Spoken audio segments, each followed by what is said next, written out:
पुढील कार्यक्रम प्रसारित करणारे आहेत जॉयसमेर मिनिस्ट्रीचे मित्र आणि भागीदार. पण मला वाटतं की खरी नम्रता हे जाणण्यात आहे की तुम्ही काय नाही आहात, पण ख्रिस्तात तुम्ही कोण आहात.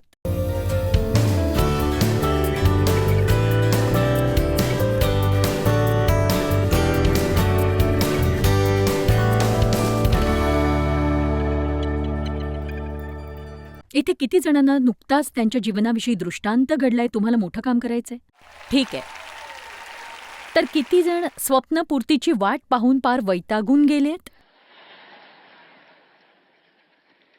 बघा, मी समजू शकते, खरंच समजू शकते. मी घरगुती बायबल वर्गाने सुरुवात केली 40 वर्षांपूर्वी. पहिल्या वर्गाला जवळपास 12 लोक होते आणि मग ती संख्या वाढून 25 झाली आणि मी 5 वर्ष असंच शिकवलं आणि हे चालू असतानाच आणखीन एक वर्ग सुरू झाला आणि 5 वर्षांच्या काळात 2 घरगुती बायबल वर्ग सुरू झाले.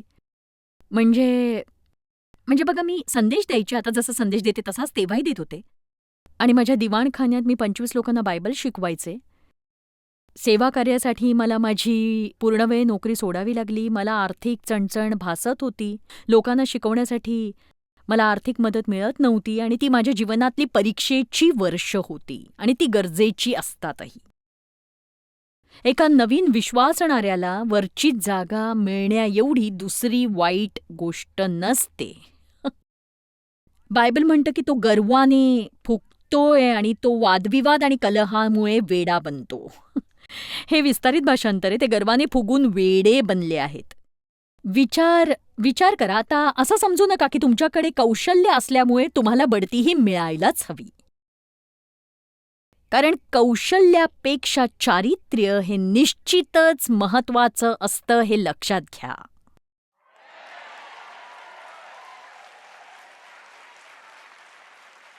जर कुणाला आपल्या कौशल्याचं प्रदर्शन करावंसं वाटत असेल तर त्यांनी ते खुशाल करावं, पण जर तुम्हाला आपल्या कृपादानांसह देवाची सेवा करायची असेल तर त्यासाठी प्रगल्भता हवीच.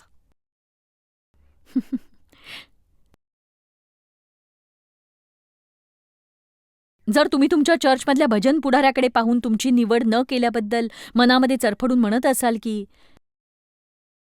मी याच्यापेक्षा चांगलं गायलो असतो, त्यामुळेच तो वर आहे आणि तुम्ही खाली आहात.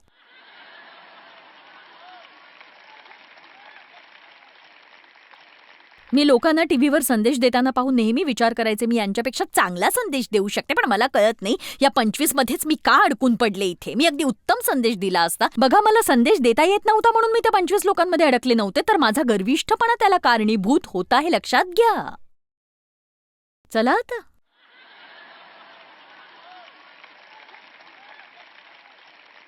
मला हेच म्हणायचंय की मागे वळून पाहताना मी देवाला धन्यवाद देते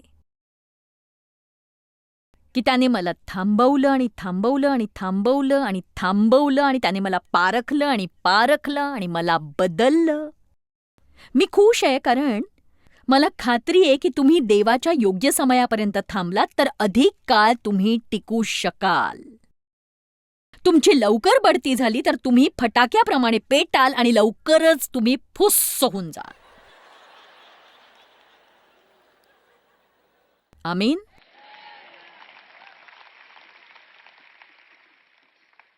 अनुवाद अध्याय 8ने मला वाचवलं, पण खरं तर प्रभू येशूने मला वाचवलं आणि अनुवाद अध्याय 8 मधून नक्कीच मला प्रकाश मिळाला आणि हा बायबलमधला एक अद्भुत असा अध्याय आहे. आणि वचन 2 आणि 3 बघूया. तुला लीन करावे आणि तुझ्या मनात काय आहे, म्हणजे तू त्याच्या आज्ञा पाळशील की नाही याची कसोटी पाहावी, म्हणून तुझा देव परमेश्वर याने गेली 40 वर्ष तुला रानातून कोणत्या रीतीने चालवले याचे स्मरण कर. मनुष्य केवळ भाकरीने नव्हे तर परमेश्वराच्या मुखातून निघणाऱ्या प्रत्येक वचनाने जगेल याची जाणीव तुला व्हावी, म्हणून त्याने तुला लीन केले, तुझी उपासमार होऊ दिली आणि तुला किंवा तुझ्या पूर्वजांना माहीत नसलेला मान्ना खाऊ घालून त्याने तुझे पोषण केले. तर देवाने सर्व इस्रायल लोकांना अरण्यात कोंडलं आणि ते स्वतःची काळजी घ्यायला पूर्णपणे असमर्थ ठरले. त्यांना देवावर टेकणं भागच होतं आणि देवाने त्यांना काही कठीण मार्गाने नेलं, सोप्या मार्गाने नेलं नाही. त्यांना कठीण मार्गाने घेऊन जाण्यामागे देवाचा हा गौरवी गौरवी उद्देश होता की पुढे तो त्यांना अशा ठिकाणी नेणार होता जिथे आशीर्वादांचे ओघ वाहणार होते. आणि म्हणूनच आज मला तुम्हाला हे सांगायचंय की निराश होऊ नका. मार्ग कठीण आहे किंवा तुम्ही गोंधळलायत किंवा खूप वेळ लागतोय म्हणून देवापासून पळू नका. तुम्ही पूर्ण मनाने देवाची सेवा करा आणि तो दिवस येईल, तो दिवस येईल, पगाराचा दिवस येतोय. आमेन.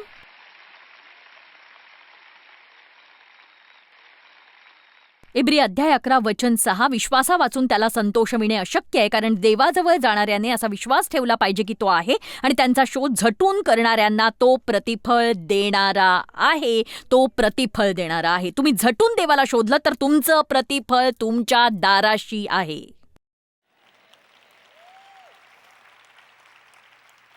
जे हवं ते मिळालं नाही की पूर्वी जसा मी त्रागा करायचे तसा त्रागा करत बसण्याऐवजी तुम्ही देवाला धन्यवाद द्या, कारण त्याची वेळ ही अचूक असते. आणि जेव्हा तुम्ही तयार असता तेव्हा देव तुमच्यासाठी आकाशकवाडे उघडतो आणि तुम्ही ज्या ठिकाणी असायला हवं तिथे बसवतो.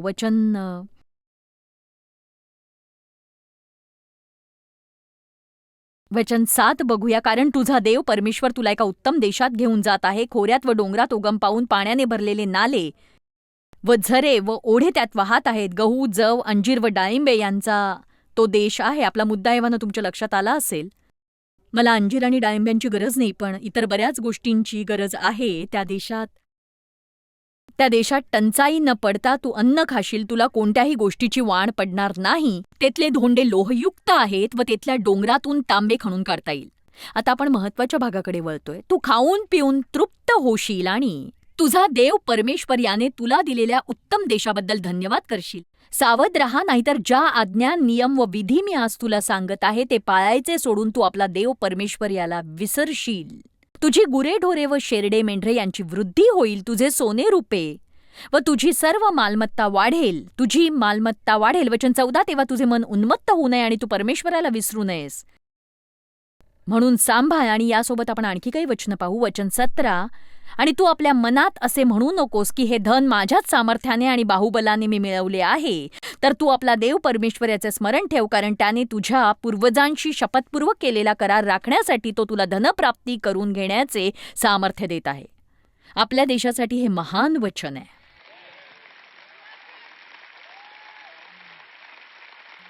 आपण फार महान होतो म्हणून आपला देश महान झाला असे नाही, तर आपला देव महान आहे म्हणून.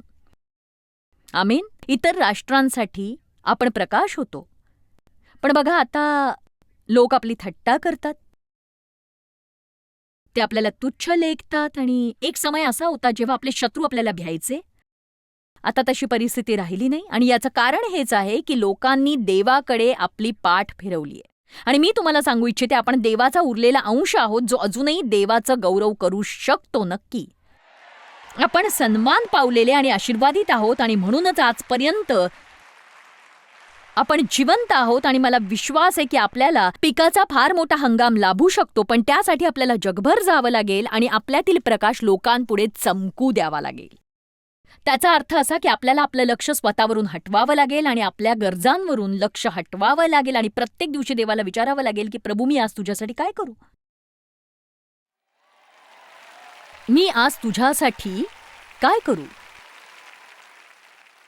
मला आशा आहे की हाच एक तोडगा आहे जो तुम्हाला कळलेला आहे. आता बघा, हे सुद्धा लक्षात घ्या की गर्व आपल्याला देवाची मदत मिळू देत नाही, कारण देव नम्र लोकांना मदत करतो. याकोब अध्याय 4 वचन 6. तो अधिक कृपा करतो, अधिक कृपा. कृपेबद्दल आभारी आहात तुम्ही? पवित्र आत्म्याचं सामर्थ्य. कृपा म्हणजे पात्रता नसताना मिळालेली मर्जी, पण ती पवित्र आत्म्याचं सामर्थ्य आहे. जे आपल्याला करणं शक्य नसतं ते आपण कृपेद्वारे सहज करू शकतो. प्रेषित पौल म्हणतो, मी जो काही आहे तो देवाच्या कृपेमुळे आहे. आणि तो म्हणतो, मी सुद्धा सगळ्यांपेक्षा अधिक श्रम केले, तरी ते श्रम मी केले असे नाही, तर देवाच्या कृपेने ते श्रम माझ्याद्वारे झाले. आणि मी तुम्हाला सांगते, जेव्हा मी माझ्या वर्षभराच्या कार्यक्रमांकडे पाहते तेव्हा मला प्रश्न पडतो, मी हे सगळं कसं करू शकले? माहीत नाही. मी कुणाशी तरी बोलत होते. मी म्हटलं, बघा, या वर्षात मला आणखी फक्त 15 सभा घ्यायच्या आहेत. मी जेव्हा जेव्हा विचार करते की ओह, 15 म्हणजे आणखीन 15 संदेश लागतील. पण एक सांगू, प्रभू सगळं काही करेल. जर तुम्ही प्रभूवर अवलंबून राहिलात तर जे काही तुम्ही करणं गरजेचं आहे ते तो करील. तुमच्यापैकी बरेच जण माझ्यापेक्षा वेगवेगळ्या परिस्थितीतून जात असतील. कदाचित तुमच्या कामात तुम्हाला योग्य वागणूक मिळत नसेल. देव तुम्हाला तिथेच चमकायला मदत करेल नक्कीच. कदाचित तुमच्या कुटुंबात तुम्ही एकटे विश्वासणारे असाल, पण तुम्ही आपल्या मुखावर नेहमी हास्य असू द्या आणि सदैव आनंदित राहा, म्हणजे तुम्ही इतरांसाठी आदर्श ठरू शकाल. आपलं जीवन सुखासी नाही याबद्दल खेद बाळगणं थांबवा आणि आनंदी राहा तुम्ही. चला आता इकडचे लोक जरा हसा बरं तुम्ही. हे खरं नाही का? रोज सकाळी उठून असा विचार करणं योग्य नाही का की ख्रिस्ताद्वारे आज जे काही मी करायला हवं ते करू शकतो, कारण ख्रिस्त माझी ताकद आहे. हा दिवस छान जाणार आहे. कितीदा तुम्ही वेगळा विचार करून म्हणता, अरे बाप रे, आजच्या दिवसाची भीती वाटते, आजचं काम जमणार नाही. बरोबर आहे की नाही? होतं ना असं. तुमची वृत्ती अशी गोष्ट आहे जी कोणीच तुमच्याकडून काढून घेऊ शकत नाही, पण जर ती चांगली असेल तर कोणी तुम्हाला रोखूही शकत नाही.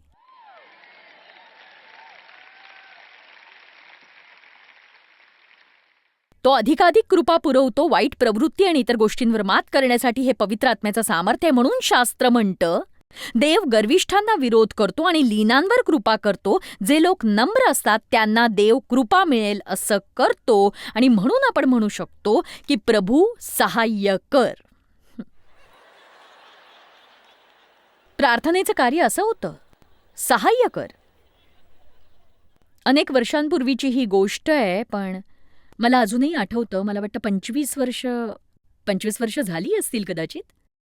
सेवा चालू होती, पण अगदी लहान प्रमाणात. आणि जो कोणी ऐकेल त्याला मी निर्मितीविषयीचा उपदेश करण्याचा सपाटा लावला होता.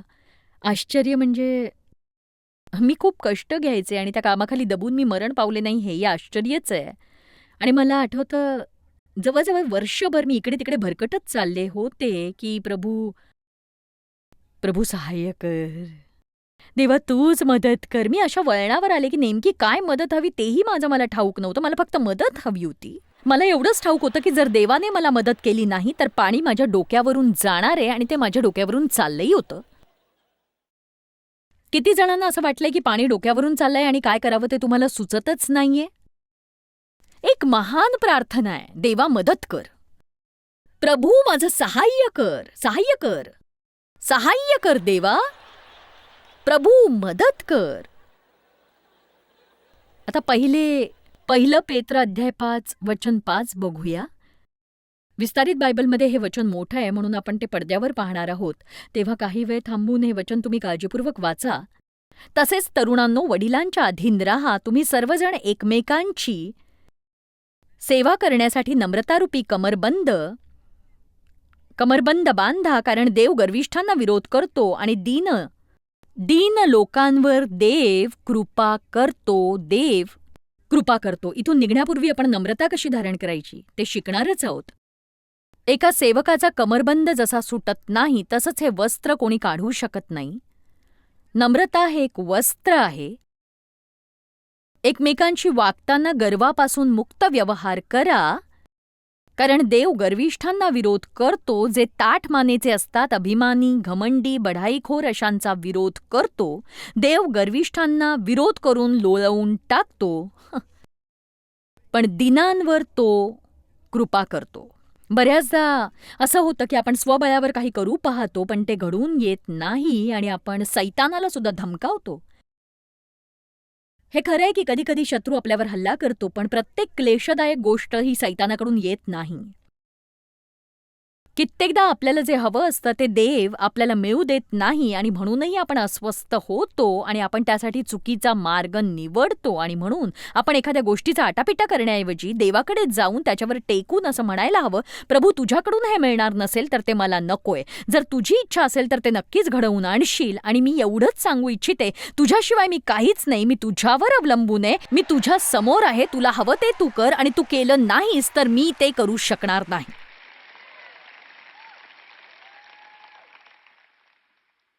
तुमची प्रार्थना बदलण्यासाठी आवश्यक असणारं प्रकटीकरण कुणाला मिळालं का? मला तुम्ही सांगा बरं, नम्रतेसाठी तुम्ही किती झटून प्रार्थना करता?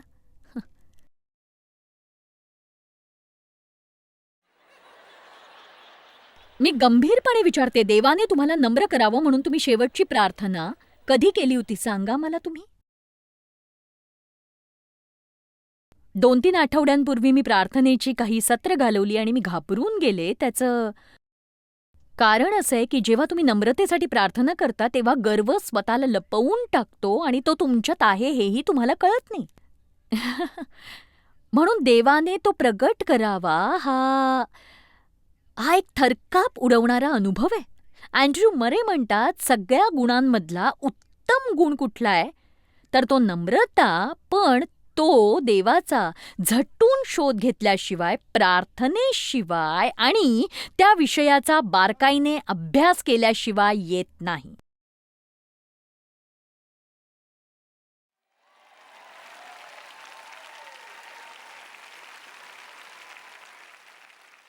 आता बघा, मला माहिती आहे आज शुक्रवारचा दिवस आहे. शुक्रवार सायंकाळच्या समुदायाला मी ओळखते, म्हणजे इथे सगळ्या प्रकारचे लोक गर्दी करतात. ज्यांना ठाऊक नसतं काय करायचं तेही येतात इथे. काही असो, कदाचित या गोष्टी तुमच्यासाठी फार खोल असतील, पण मी तुमच्यासाठी सोप्या गोष्टी करते. जर तुम्हाला आज काहीच कळलं नसेल, सगळं काही तुमच्या डोक्यावरून गेलं असेल, तर फक्त एवढंच म्हणायला शिका की तुम्ही देवाच्या मदतीशिवाय मला काहीच शक्य नाही.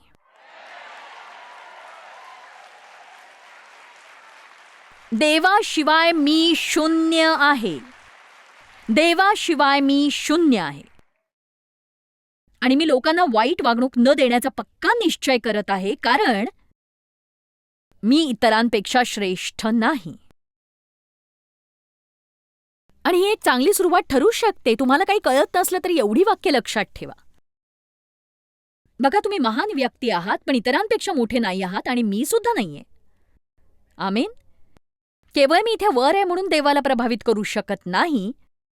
देवानेच मला इथे वर ठेवलंय, पण माझ्या इथे असण्यामुळे तो प्रभावित नाही, कारण तो सगळ्यांवर समान प्रीती करतो आणि जे करायला देव कृपा पुरवतो तेच आपण करायला हवं हे लक्षात घ्या तुम्ही. मी फिलसारखं गाणं गाऊ शकत नाही, कारण मला ते कृपादान मिळालेलं नाही. मला 4-5 वाद्य वाजवायला आवडली असती, पण देवाने मला ते दान दिलेलं नाही. खरं सांगायचं तर मला हे सगळं करायला आवडलं असतं. मी इथे उभं राहून संदेश दिला असता, वाद्य वाजवून गाणं म्हटलं असतं, हे सगळं करायला आवडलं असतं. पण देवाला ठाऊक आहे मी कशी आहे, तुम्ही कसे आहात, तुम्ही कोणत्या गोष्टी हाताळू शकता आणि देवाला गौरव देऊ शकता. आपण प्रार्थना करायला हवी की आपल्याला न झेपणाऱ्या गोष्टी प्रभूने सोपवू नयेत आणि त्याचा गौरव करता यावं, कारण गर्व आपल्याला खाली आणील हे नक्की आहे. मी हाताळू शकणार नाही एवढा पैसा मिळवून देवाचा गौरव करू शकत नाही. मी हाताळू शकणार नाही एवढं सामर्थ्य मिळवून देवाचा गौरव करू शकणार नाही. हाताळता येणार नाही एवढी लोकप्रियता मिळवून मी देवाचा गौरव करू शकणार नाही. अशी कोणतीच गोष्ट मला नको ज्यामुळे मी देवाला प्रथम स्थान देऊ शकणार नाही.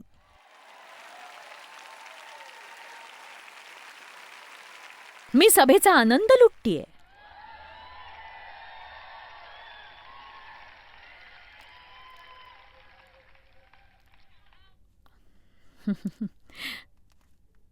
अँड्र्यू मरेची काही वाक्य तुम्ही ऐका. नम्रता म्हणजे देवावर पूर्णपणे अवलंबून राहणं. प्रत्येक उणीव आणि अपयशाचं एक पुरेसं कारण आहे नम्रतेचा अभाव. प्रभू येशू ख्रिस्ताच्या जीवनाशिवाय नम्रतेला आवश्यक असणारं सर्वोच्च महत्त्व कुठेच मिळालं नाही. गर्वासारखं धोकादायक दुसरं काहीही नाही. तो स्वाभाविक असतो, तो कावेबाज असतो आणि तो छुपा असतो. आणि म्हणून नम्रता आणि दीनता ख्रिस्ताच्या खऱ्या शिष्यांच्या वेगळेपणाची खूण आहेत. गर्व ही पेत्राची फार मोठी समस्या होती आणि जेव्हा तो नम्र झाला तेव्हा तो धैर्यवान मनुष्य बनला आणि 3000 लोकांचं एका दिवसात तारण झालं. देवाने तुमच्यात कार्य करावं म्हणून तुम्ही प्रार्थना करा. हट्टीपणाचा आणि इतरांना वाईट वागवण्याचा आत्मा काढावा म्हणूनही. काही जणांना असं वाटेल गर्व ही माझी समस्या नाहीच, मुळे मी स्वतःला नेहमी शून्य लेखतो हीच माझी समस्या आहे. तुम्ही ख्रिस्तामध्ये कोण आहात ते आधी जाणून घ्या. खऱ्या नम्रतेचा अर्थ आहे आपण कोण नाही ते समजून घेणं आणि ख्रिस्तात आपण कोण आहोत ते नेमकेपणाने समजून घेणं.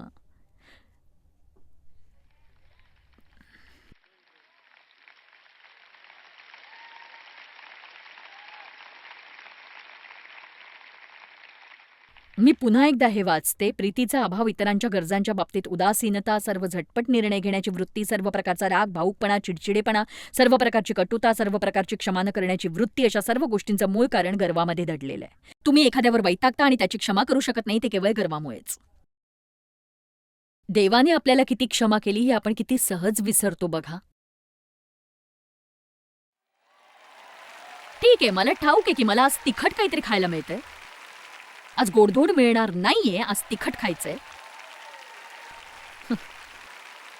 सभा संपल्यानंतर तुम्ही हवं तेवढं आईस्क्रीम खाऊ शकता, पण मी मात्र तुम्हाला फक्कड तिखटच देणार. ठीक आहे, तर नम्रतेचा विचार खूप छान आहे.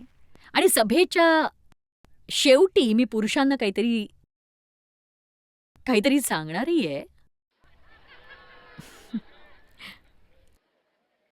आता हा पहिला भाग सगळ्या लोकांसाठी लागू आहे. रोजच्या जीवनातल्या महत्त्वाच्या गोष्टी, फारच महत्त्वाच्या गोष्टी असतात आणि त्या अनंत काळाची पूर्व परीक्षा असतात, कारण त्यातून मनुष्यात गर्व आहे की नम्रता ते लगेच दिसून येतं. आणि बघा, बेसावध असतानाच आपण कोण आहोत ते आपल्याला कळून येतं. आणि आता बघा, या गोष्टी फक्त पुरुषांसाठी नाहीत, या आपल्या सगळ्यांसाठीच आहेत. आपण चर्चमध्ये असतो तेव्हा आपला खरा स्वभाव कळून येत नाही, तर घरात बंद दाराआड आपण कसे वागतो त्यातून आपला खरा स्वभाव दिसतो. आता हे फक्त पुरुषांसाठी.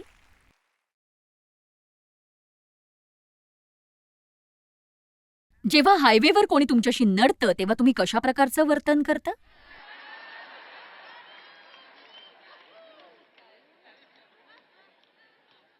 आणि असं समजा की ती स्त्रीच असेल. मी तुम्हाला सांगते, जेव्हा देव म्हणतो ना ही स्त्रीच असणार नक्की, तेव्हा मला राग येतो खूप.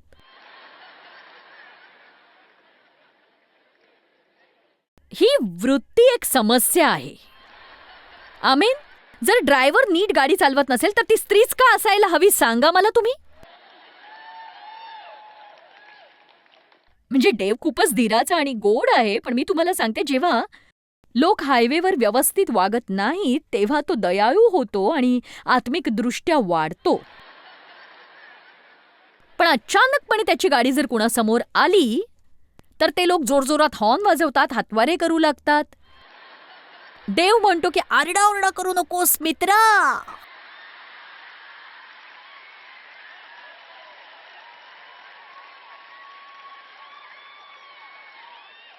थोडा वेळ दे मला.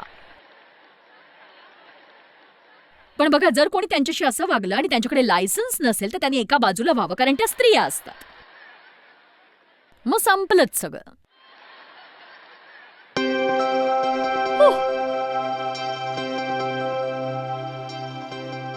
एक प्रश्न विचारते मी तुम्हाला. कोणी तुम्हाला दुखावलंय आणि तुम्ही त्यांना क्षमा केली नाही, असं झालंय का? बघा, आपण स्वतःला नम्र करण्याची गरज आहे. देवाला म्हणा, प्रभू मला क्षमा करायची, मला तसं वाटत नसलं आणि ते लोक त्यासाठी योग्य आहेत असंही वाटत असलं तरीही मला तुझी आज्ञा पाळायची आहे. बघा, गर्वामुळेच आपण इतर लोक आपल्याशी कसं वागतात ते पाहतो, पण आपण हे लक्षात घेत नाही की आपणही लोकांना दुखावतोच अनेकदा. म्हणून आपण देवाचे आभार मानायला हवेत की तो आपली क्षमा करतो आणि आपणही तेच करायला हवं.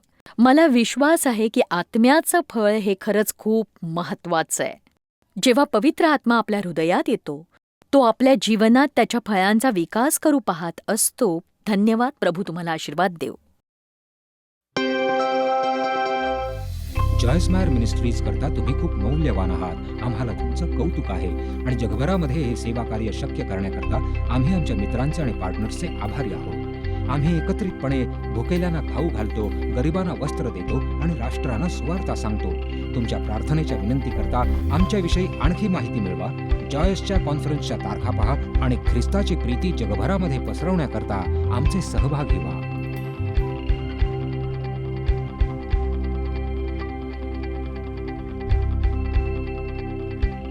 याचा सर्व खर्च जॉयसमेर मिनिस्ट्रीचे मित्र आणि भागीदार करत आहेत.